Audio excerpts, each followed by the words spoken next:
Hello, this is Rosa. This is Reharmonization Level 3 course. In Level 3, we're going to start adding minor chords into our chord progression. You're going to learn how to use the D minor, E minor, and A minor to the chord progression in Away in a Manger. The three minor chords in the key of C, they are D minor, E minor, and A minor. So far, we have only used the major chords in level 1, C, F, and G, and also the color chords we added to only the major chords C, F, and G. So now we're going to use the second chord, D minor, the third chord, E minor, and the sixth chord, A minor. When we harmonize the song with major chords, we only have C chord, F chord, and the dominant G7 chord. When I put in minor chord substitutions, my chord chart will look like this. I have added A minor in these three places, E minor in these two places, and D minor here. So how do we decide which minor chord to put in and which minor chord substitute which basic chords? For example, the A minor here substitute the C chord here. The E minor also substitute the C chord. Why does that work? This is the focus of our course in Level 3. We want to understand how minor chords substitute the different basic chords, the C chord, the F chord, and the G7 chord. Take a look at this sample done by my student. She has E minor here, whereas I have A minor here. So why is it that I do A minor here and she does E minor here?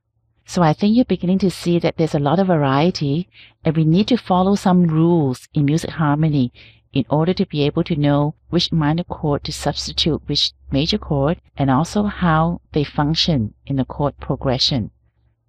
You need to understand some music harmony. For example, the C chord has C tone, E tone, and G tone. It has these three tones. Let's choose A minor. What are the tones of A minor? Here is A minor, A, C, E. Right away, we see that there are two overlaps in the C tone and the E tone between the C chord and the A minor chord. The C chord and the A minor chords, they have two tones in common.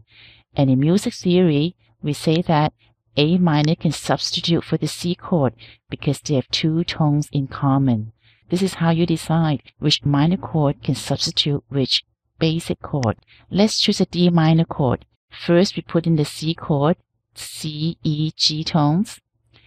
For the D minor chord, it has D, F, A. Look, these two chords don't overlap. They don't have any tones in common. So in music theory, we say that D minor cannot substitute for the C chord. This is quite interesting, isn't it? So we'll be studying about these chords in Level 3. Another thing you need to know is how chords tend to move from one to the other. Take a look at this progression. I put in the E minor between the C chord and the G chord. Why is it that the C chord can go to E minor and then go to G? Music theory tells us that when chords move a third up, they sound great. If we look at the piano, we start with the C chord here, E minor is here, 1, 2, 3 is moving a third up. From the E minor chord to the G chord, 1, 2, 3 is also moving a third up. So whenever you move a third up in chords, they always sound great because this is smooth chord movement. Let's try this one. I put an A minor in between the C and F chord. Why does this work? Because the chords are moving a third down. Let's take a look at the piano. We start at the C chord here. We move down to the A minor. It's going down 1, 2, 3.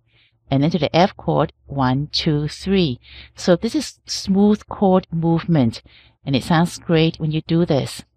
How about half step up? Can you think of chords going half step up? How about the E minor chord here, going to the F chord? This is half a step. So sometimes in chord progression, you see this E minor going to F. These are the things you need to understand when you do chord substitution. So in this course, I'm going to show you 3 quick steps to do the chord substitution. Step 1, you're going to substitute the G7 chord first. When you look at the basic chord chart, you'll take your summary chart out and you're going to see how you can substitute the G7 chord. And then in step 2, you will substitute the C chord. You take out your chart.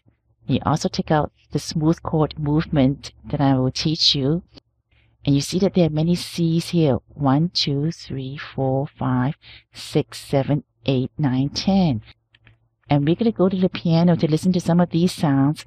And we're going to start subbing some of these C chords with either A minor or E minor. And you don't need to substitute all of the C chords. And then I go to step 3.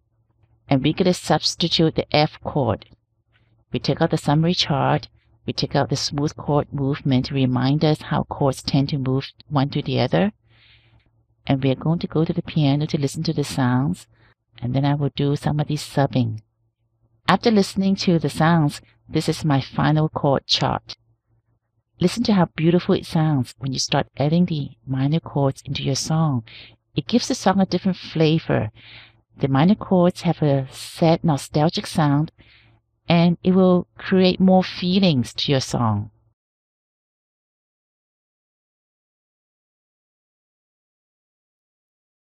C, A minor, F, E minor, D minor, G7, A minor, C, E minor,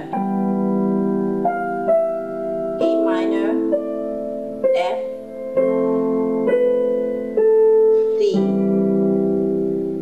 D minor, G7, D minor,